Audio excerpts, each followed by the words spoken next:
Back again as promised with David Stockman, who just presented just a little while ago. Great stuff. Really enjoyed it. I love that realistic approach where, look, we can't just change things on a dime, so really enjoyed that. And thanks for taking the time to talk to me. Happy to be with you.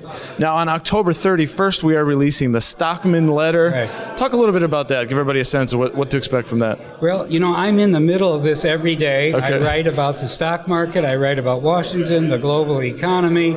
I write about foreign policy, domestic.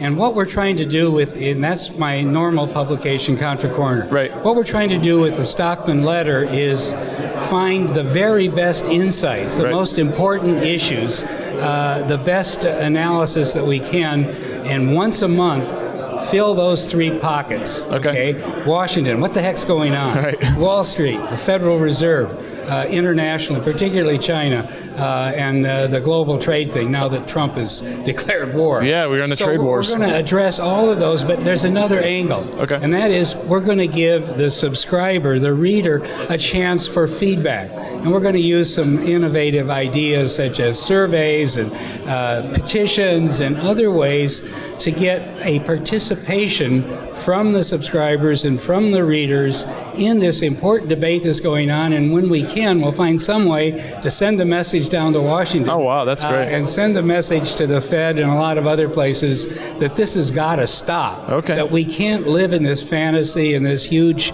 world of bubble finance where Wall Street's prospering and Main Street is basically barely keeping his head above water. So that's kind of the angle on it. Yeah, it sounds We're like very excited about it. Definitely, it sounds great. So it's almost interactive in a sense. Yes, right, where exactly. you're writing to them, and then they're sort of giving you that feedback. Responding, and then we'll try to channel it.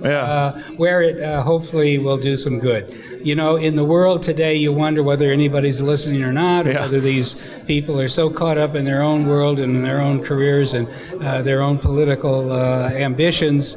But still, a democracy can't work unless people try. Right. And so we're going to try because it's getting more and more desperate as time goes on. Yeah, well, even we saw in 2016, like the result or not, a lot of people did show up to the polls that were not expected to. So there is that, there is that mass of people that do want change. They are thirsting for something. So yeah, I mean, that's the whole point. Whether you agree with everything he's doing or not, and I disagree with a lot, Trump was never supposed to be elected. Right. He was off the grid. He was outside the mainstream. Yeah. His views were considered to be incorrect by both parties, and here he is president. Right. So that tells me that the public is fed up with the status quo, with what I call the mainstream narrative, with CNN and CNBC and all the rest of them in between, the New York Times, Washington Post.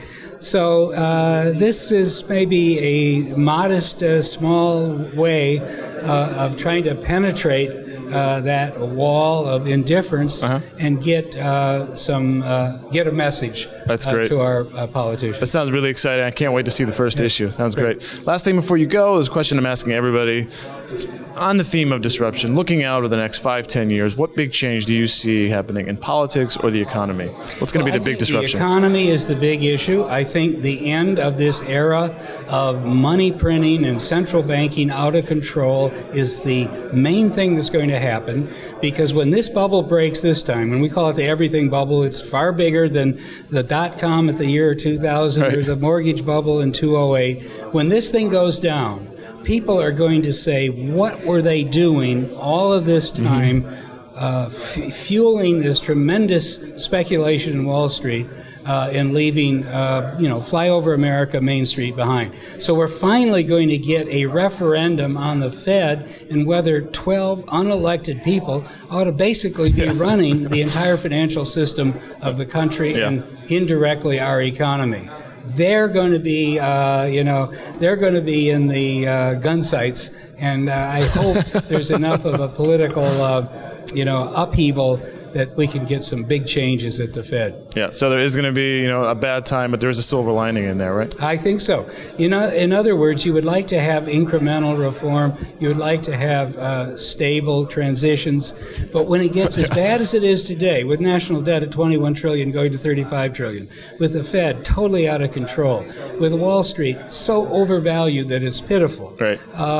You basically have to go through a real crash, a real big dislocation, a big reset, before you can pick up the pieces and reorganize and restart on more sustainable and sound principles. Yeah, great stuff. All right, I won't keep you any longer. No. Thanks so much for your time. Great to talk to you, as we talked before. So, David Stockman, everybody.